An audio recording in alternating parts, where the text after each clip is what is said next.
Welcome to No Marks Allowed. This is the show that covers sports, sneakers, and culture. And let's get straight to it. Shedeur Sanders falling all the way to the fifth round. And people are saying this is a race issue, not a football issue. But this has been going on, and something has been going on before the NFL draft even started. And this goes on with the owners. See, it wasn't about race. It wasn't about Shedeur Sanders' playing style or his arrogance. This was about the owners letting the media know, the media personalities know, the networks know, the so-called experts know that we run this shit. We've seen this in the NBA. The defending champion Denver Nuggets fired Mike Malone in the middle of the season, or right before the playoffs started. The Memphis Grizzlies, they was a top 3 seed in the NBA, a top 4 seed in the West, the hardest conference in, the NBA. And they were on verge of going to the playoffs, and their coach got fired before the playoffs started. So basically, the owners are saying, we run this shit. We don't care what you experts say, what you media personalities say, what your dad says. We run this. That was several teams that Shedeur Sanders would have made sense going to. He would have made sense at the Browns at number, 3? He would have made sense going to the Giants, the Steelers. Even the Rams had an older Matt Stafford that could have picked Shedeur if Shedeur was as good as people say he was. But let me explain this. Once the NFL owners get together and these scouts and these GMs see the landscape of where the draft is going and who needs a quarterback and who not, why draft Shedeur in the second round just because he deserves to be in the second round when you can get other top players in the draft and fill that need if you know the other teams is not going to pick them? Cleveland got a squad. The New York Giants had a great draft, all because they ain't picked Shedeur Sanders in the second round based on somebody saying, oh, it's no reason he should have fell all the way to the fifth round. He shouldn't. But once the owners and these GMs know that certain quarterbacks or certain teams are not going to pick you or they don't want you, it's pimp or die. Cleveland could have selected Shedeur in the first round. Oakland could have got him in the second round. Pittsburgh could have got him in the second round. The Jets, you telling me that you believe in Justin Fields, who had 2 opportunities to lead teams already and failed miserably both times? The Giants, you depending on Russell Wilson to compete with Jaden McDaniels and Jalen Hurts and Dak Prescott? You think Russell Wilson is going to compete with those guys? Hells no. Like, the owners did not want to fuck with Shedeur Sanders. And then there was a person that was telling Phil Yates that we don't think Shedeur Sanders is that good. He takes too many sacks. He throws unnecessary interceptions. And people are looking at the stats. Oh, he threw for 4,300 yards. He did it in the Big 12. But the thing about that is everyone left the Big 12. Oklahoma, Texas A&M. Any team with a pulse left the Big 12 to go to the SEC. So now Shedeur playing against Texas Tech, Kansas, Iowa State, teams that are not very good. And one game that stuck out like a sore thumb is, with me, that probably stuck out with these scouts and with the media like to forget about, is when they got blew out by a 4-6 Kansas team. Or when they lose to teams they shouldn't have no business losing to. If Shedeur Sanders is so good, he, according to these GMs, they would have blew out teams like Kansas. And every time that Colorado was losing and they knew they was going to lose and Shedeur needed to come up with the play, who was it to? It was to Travis Hunter, who obviously the scouts and the owners, the people that really make the decisions in the NFL, looked at him way higher as Shedeur. But the media is trying to make us think Shedeur and Travis Hunter was on the same level as player-wise. But that's not the case. Jacksonville traded up to number 2 to get Travis Hunter. They think he's a generational talent. Now, should a Shedeur went in the first round? Yes, but why would the owner give you $40 million when they can give you $800,000 or $1 million, but selecting you on the 5th round? You already got money from the NIL deal, so you rich. Your dad is rich, so you don't really need the money like a lot of these struggling athletes that's going in the first round that didn't make the NIL deals. So I just feel like the owner's been showing out. They showed out in the NBA by firing coaches in the middle of the season, and they showed out in the NFL draft by saying we don't want Shedeur, so we're not going to pick him. So if there's any other player you want that can make your team better, go ahead and select him, because we're not picking Shedeur. Shedeur is going to be around. He might fuck around and not even get drafted or be Mr. Irrelevant because we're not picking him. It took the Cleveland Browns in the 5th round to pick him. And then when the Browns had picked him, the GM is looking all mad like he ain't make the decision. And I can see why the GM is making that decision, because if it's rumors that Deion Sanders didn't want his son to go to Cleveland anyway, what if Shedeur Sanders had 4 good seasons in Cleveland until the Browns management tried to trade me during my last year of my rookie deal because I don't want to play here and I'm not signing here during free agency, so you should trade me now. Carmelo Anthony did that to Denver, told Denver he's not re-signing, so look for a trade. And he ended up playing for the Knicks. So the general manager of Cleveland, you had Dylan Gabriel, who played in a better conference than Shedeur.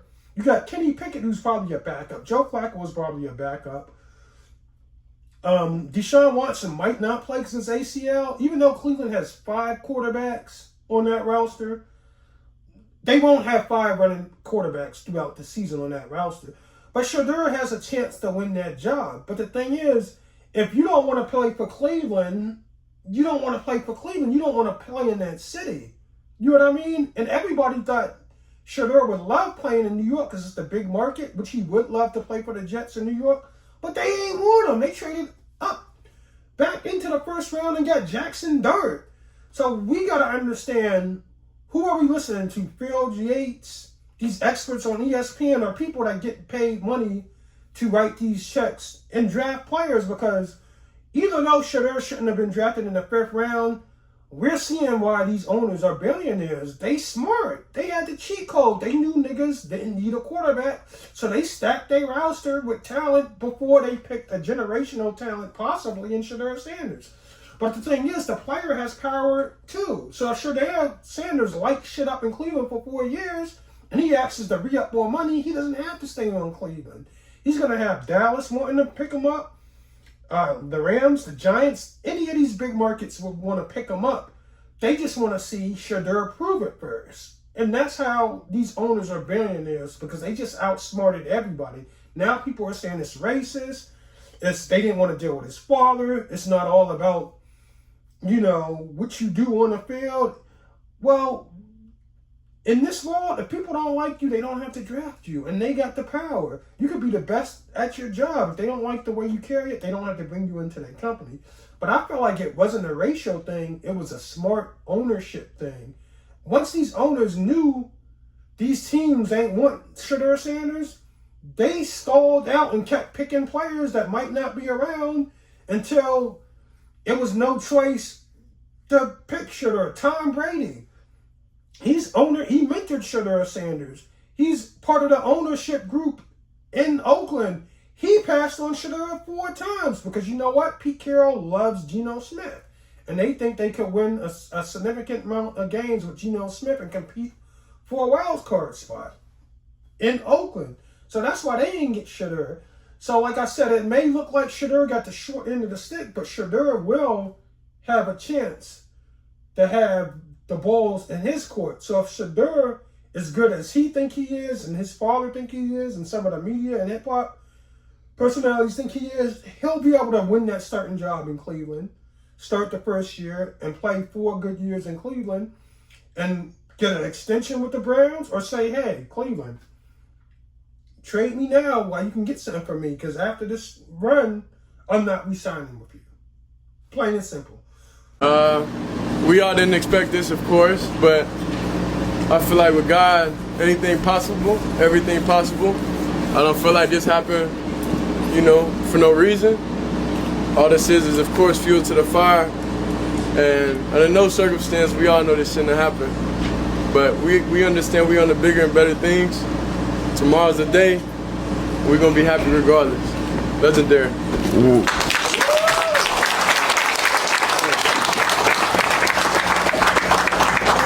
So one of the questions arose before the NFL draft was Shedeur Sanders getting his jersey retired at Colorado, him and Travis Hunter, and people said that's a little bit too early, but I believe they should have got their, jerseys retired. They deserved it. Colorado was a one-win football team before Deion, Shedeur, and Travis Hunter got there. Travis Hunter was a 5-star recruit and chose to go to Jackson State instead of Florida State, and came to Colorado and was a Heisman winner for Colorado, who was 1-9 in the Pac-12, one of the worst conferences. And it was a Power 5 conference, but they never won anything. And Travis Hunter and Shedeur Sanders got one of the best offensive linemen in the country to sign there. They won 9 games, and now the impact they made when Colorado was amazing. ESPN televised every single game they could get with the Colorado Buffaloes. The first year Deion came and Shedeur came, pop culture was there. Every rapper, every wrestler, every NFL player, even Troy Aikman, some Dallas Cowboys came to support. They made Boulder, Colorado a destination city just because of Shedeur, Deion, and Travis Hunter. And now, with the impact that Deion Sanders and Shedeur and Travis Hunter made in Colorado, they got one of the best quarterback recruits to come there.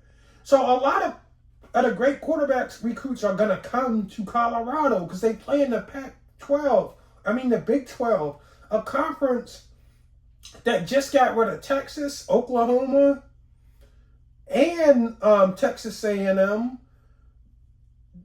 They went to the SEC. So if you're a quarterback in the Big 12, you're going to be able to put out big numbers, and you're going to be an NFL draft prospect or a Heisman candidate like that. Look at what Travis Hunter did his first and second years at Colorado. Look at what Shedeur did his first 2 years at Colorado. Colorado wouldn't be on the map if it wasn't for Shedeur Sanders, Travis Hunter, and Deion Sanders. So you can retire both Deion Sanders and Travis Hunter's numbers, and I would not be mad at it. You see what I'm saying? Because they paved the way. Now it's to the next chapter. Can both of them be real successful in the NFL? If that happens, Colorado is out of there. They're going to be one of the best college programs in football. Like, you even seen the effect on people that never watched college football before. You'll be at work and somebody like, is you watching Colorado? Like, what? Do I ever watch Colorado? Like, if you're not a casual, you're not wanting to watch Colorado. You want to watch Michigan, USC, Oregon, Alabama, Texas. You want to know when those prime times coming on. But if you're a casual, you're running home to watch Shedeur Sanders, Deion Sanders, and a spectacle with all the celebrities on the field. Because that's what ESPN and the pop culture told you to do. Go home and watch Colorado. College football has been on a downslide. They don't even care about the 12-team playoff. That's similar to the NFL playoffs. They care about watching Shedeur Sanders and Deion Sanders and how many celebrities is on that football field when they get off work and watching Colorado and Travis Hunter. They worried about the debacle with Travis Hunter and his girlfriend, that side story that played out on social networks. All these things are coming because of Shedeur Sanders and Travis Hunter playing for Colorado. They're getting a lot of light, that school. And now with Deion staying and, new quarterbacks and new talent coming in, you got ESPN and Fox that's going to play a boatload of their games to see how they would do without Shedeur. So, yes, Shedeur and Travis Hunter deserved their jerseys to be retired early. Buffs fans, please direct your attention to the east side of the stadium for the unveiling of Shedeur Sanders' jersey retirement. Perfect timing. Got them baguettes up on my neck and stay shining. Ladies and gentlemen, give it up for legendary number 2, Shedeur Sanders.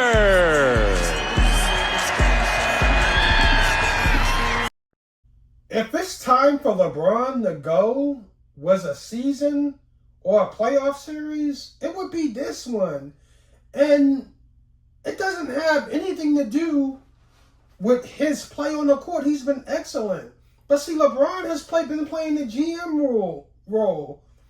Now, 2 decisions that the Lakers front office, Jeannie Buss and Rob Pelinka, let LeBron make might have cost the Lakers championships and the playoff run. The first one was when he decided to trade everybody in a bevy of draft picks for Russell Westbrook. It didn't work. It was one of the worst NBA seasons or Lakers seasons that we ever saw. They missed the playoffs completely.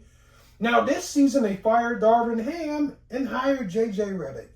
Now you can say J.J. Redick was an improvement from Darvin Ham. They will end up in the 3rd seed. But then they end up losing in 5 against the Wolves. And the thing is, the main reason they lost was the person LeBron recommended as head coach and told the GM, Jeannie Buss and Rob Pelinka, to hire, which is J.J. Redick. J.J. Redick cannot fucking coach. Like, you had a 10-point lead going into the 4th quarter, and you did not give LeBron James or Luka Doncic a rest.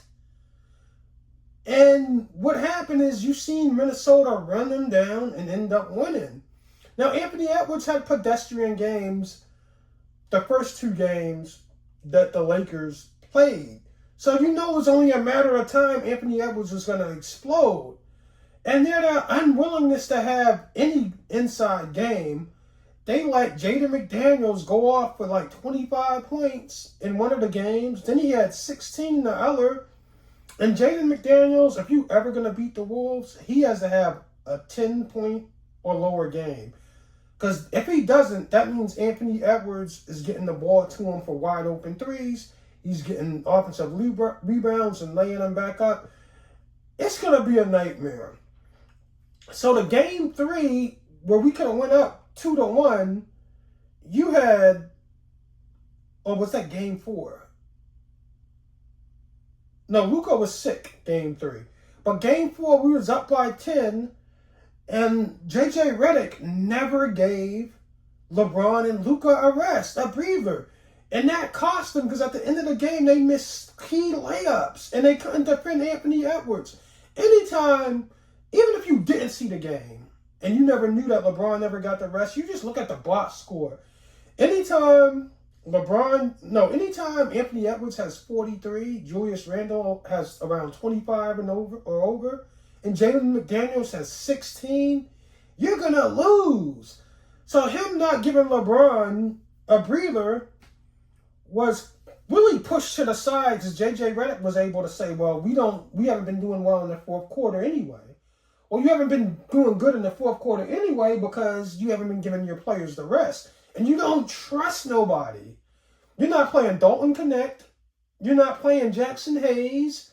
You're playing Jordan Goodwin, who's not an offensive guy when you need points. You got Austin Reeves starting, so your bench is a non-factor because you don't have anybody to come and score points off your bench. So that's another bad part of coaching. Austin Reeves should be the 6th man. I don't care. It don't matter if you start or not, as long as you close in the game and getting the majority of minutes. At least you can have scoring off your bench when you can have Luka and LeBron off the court at the same time. And depend on Dalton Connect or, Austin Reeves and Rui Hachimura for the scoring, if they can, give you 2 to good 3 minutes on the floor so LeBron and Luka can get that breather. But you don't trust anybody on that team but Luka, LeBron, and Austin Reeves. So the confidence of the team is down. That's why you're not a good coach. Another reason you're not a good coach, it's a do or die game 5 and you're telling people your game plan. Before the game even starts, you're saying, I'm not playing Jackson Hayes. You just give up that game plan like that? And Rudy Gobert has a monster game, like 27 points, 24 rebounds. After Rudy Gobert had 13 rebounds and 14 points, you would have thought you would have made an adjustment and had someone, block out Rudy Gobert or just have the size. That's why the Clippers took the Nuggets to 7 games. They're nowhere near better than the Nuggets, but they had Ivan Zubac's size give Jokic problems. So you could have had Jackson Hayes give Rudy Gobert problems. Chris Finch knew that you weren't going to play Jackson Hayes or any of your big men before the game started, so he already had a plan. Shoot the 3, get offensive rebounds, let Rudy Gobert dunk. Drive the hole, let them collapse, pass it to Rudy Gobert and let them dunk. The Minnesota Timberwolves won that Game 5 in LA by playing the worst game possible. Minnesota shot 47 threes and only made 7 of them and still beat the Lakers because the Lakers could not make an adjustment. And this is a coach that LeBron recommended. So you can't tell me that Phil Jackson isn't a great coach because the Bulls never won anything when they had Jordan and Pippen before Phil Jackson got there. Phil Jackson gets there, implements the triangle offense, manages all those personalities. Even Rodman, who was a troublemaker, he got Rodman on the Bulls. And they won championships, 3 championships. They got Ron Harper from the Cleveland Cavaliers, who was a good offensive player, and a dunker. Phil Jackson was able to make him a defensive stalwart, and they won a championship with him. So then Phil Jackson comes with the Lakers. That's why I say the Lakers is the greatest team of all time. Before Phil Jackson got there, Eddie Jones was starting over Kobe Bryant. Phil Jackson gets there, Kobe becomes one of the best players in the NBA. The best player besides Jordan, arguably. So, and he wins back-to-back championships with Shaq, back-to-back championships, back-to-back-to-back, 3-peats with Shaq. Then Phil wins back-to-back championships with Kobe without Shaq. So he's a much better coach than Pop. Because he has 11 rings and he had to manage all kinds of personalities. Pop only had to manage one team, and that's San Antonio. And look at all the times Pop tanked. Phil Jackson never tanked. And he wouldn't accept tanking. That's why he never coached LA when they were going through their bad spurts. Or he wouldn't coach the Knicks. But back to the Lakers. It's time for LeBron James to go. The thing is, when LeBron James is making so much money and he doesn't want to take the pay cut, you cannot build a competent roster. We just seen Luka Doncic take the Dallas Mavericks to the finals last year without Anthony Davis or LeBron James. So we know Luka Doncic can run an NBA franchise. He just needs LeBron to go. Not because LeBron isn't good, but LeBron handicaps what else you could do for the Lakers. If I was the Lakers, I would try to do a blockbuster trade again. Trade LeBron James flat out for Joel Embiid. Philly has had enough for Joel Embiid. Joel Embiid has an injury history. Maybe a change of scenery, a La La Land with him and Luka Doncic will work out. LeBron, he can finish his years in Philadelphia, sell a lot of tickets, and probably mess around and come out the East. He did it 8 times in a row when he was there before. And he wouldn't have the pressure of LA and Magic Johnson and Michael Jordan on him. You know what I mean? And Kobe Bryant, he would be able to put that to the past and come to Philly. He never won a championship except for Dr. Dre, and they can accept that he's 40 years old. But he'll be in a much weaker conference, which is the Eastern Conference, and he can play another 2 to 3 years without hampering the Lakers. Like, the Lakers need to get out the LeBron business and get back into the Laker business. That's what they need to do. What they don't want to happen is they keep LeBron for so long and they end up cutting him, and then the world looks at the Lakers as being dirty and, don't treat players right after they gave LeBron and Kobe almost $90 million out of their prime. You see what I'm saying? So the Lakers, I would do another blockbuster trade. Joel Embiid for LeBron straight out. If you don't want to give up assets like first-round picks or Dalton Connect or Austin Reeves, you got to reason. Say Joel Embiid hasn't been available. You know what I mean? So basically, we're not giving you no future assets.